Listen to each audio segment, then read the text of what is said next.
guys. This is I Hate My Husband Part 2. I was complaining all about my gray hair. I had a little bit of gray hair coming in and I wanted to keep it and he wanted me not to keep it. And like I said, told you on the video, I'm going to go ahead. Is this thing playing? Yeah. Like I told you on the video, I'm going ahead and get my gray hair and I'm keeping my gray hair. So I did that.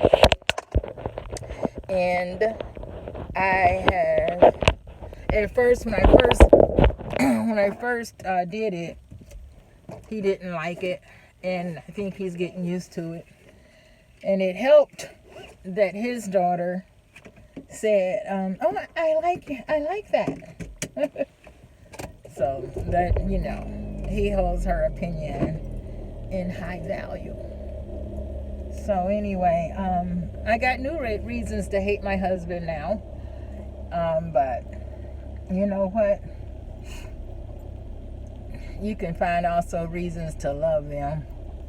So I didn't really mean that I hated my husband when I made that video anyway.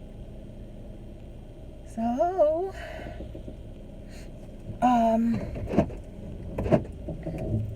he's a good old Joe. And you just have to look for the good people. I know he have to search and find the good in me, because I'm a trip. I mean, like, when it comes down to eating, I can't even call it. Like, if he goes somewhere to go pick up something, he's like, do you want something back? I'm hungry, I would like something, but, I'm trying to be vegan, and it's hard to figure out some kind of restaurant that serve food without meat. And if they do serve food without meat, it's probably unhealthy, like French fries. I ended up yesterday, he asked, sorry guys, yesterday he asked me if I wanted anything from the restaurant. I said no, because I can't think of nothing. And so he brought back chili fries. The meat ran all over the package. So, it's really not easy trying to be vegan. But I'm working on it because I know that it's real important to sacrifice today. It's really important to sacrifice today. It's important to go without meat. And if you think about it, meat and the coronavirus, they don't know enough about the coronavirus for us to continue to eat meat.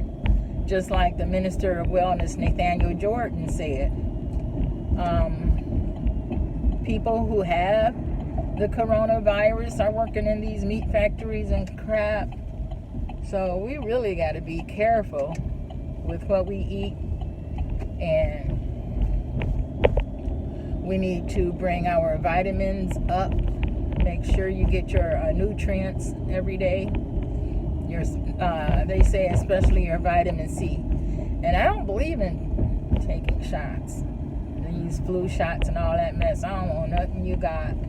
Okay? And my husband is the exact opposite. He is Christian. And usually Christians believe in white coats. In other words, they believe in the doctor. Whatever the doctor say do, they're going to do. If the doctor say take this pill, they're not even going to say for what. They just say okay. So I really think, and I have to be careful how I phrase this, but I really think that people who label themselves as Christians are being mistreated unfairly. That's two entendres. Mistreated is already unfairly. But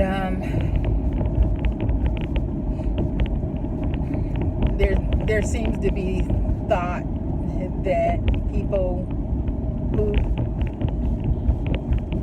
I remember years ago they used to say people take Christians to be gullible. And really think that we are taken to be gullible. I mean, look at Biden. He goes, well, I already know, in other words, what the niggas want. I already know what the black people want, but the other people of color are a little bit different. They're more diverse. What? In other words, what he's saying is black people are Christians, and he knows what they want. He know how to get to them. You notice all of his commercials have that gospel in the background, and he says he says stuff that has to do with religion, like he'll say faith and all of this kind of mess. And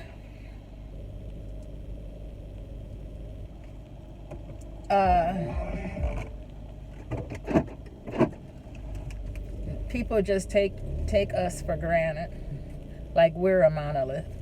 And people who are not Christians they're not allowed to admit that they're not Christians, because in the black community there are so many that you would be put down and castigated probably. And black people think if you're not a Christian, then you're a witch. And I think that's kind of how the Bible pushes that issue. I know it, and I know in the Bible I shouldn't be. I'm going to back up everything I'm saying, but I know in the Bible it says that don't pay any attention to any of the religions that were here before Christianity. In other words,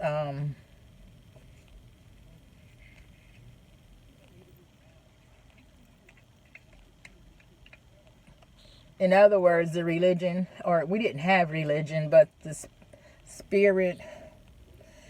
spiritual practices that my people had, the Egyptians, the Africans. Egyptian people don't know Egypt is in Africa. So anyway, the spiritual practices that we had before, don't pay any attention to that, because that's voodoo and witchcraft. Surely there is a religion called Vondoon, I think. But anyway, we as a people, we need to all come together and accept each other, because when these cops are dragging us out of the car, they ain't finna ask you, are you a Baptist, or are you Pentecostal, or are you evangelical? They ain't gonna ask us, are we evangelical anyway? Or any of that. We just got to come together as a force. And if a black person lives in the Cayman Islands, that's our brothers and sisters. If they live in Australia, those are our brothers and sisters. No matter where you live, they're all ours. Those slave ships, the good ship Jesus dropped us off at all kind of places. All kind. The Dominican, everywhere. So, okay, fam, try to investigate and prove me wrong. Check out Anthony T. Browder. Check out John Henrik Clark. Oh my God, Amos Wilson. I can't think of the black psychologist's name, but there's also our sister, Dr. Joy DeGruy, and Dr. Oh man, the most important one. She's an ancestor now, and I can't think of her name. But anyway, check them out. Check out people. Learn about yourself. Learn about the Bible. And I don't hate my husband. I love my husband. I love y'all too. Take care. Bye-bye, D'Angela and Deasia. I'm going to pick him up something to eat right now from the dang on restaurant.